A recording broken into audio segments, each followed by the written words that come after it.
ধুবুৰী জিলাৰ চাপৰত ট্ৰাক আৰু চাৰিচকীয়া বাহনৰ মাজত মুখামুখি সংঘৰ্ষ।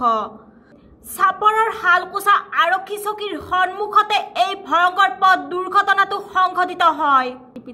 দেওবাৰে পুৱা 11 মান বজাতে এই ঘটনা হৈছে বুলি জানিব পৰা গৈছে।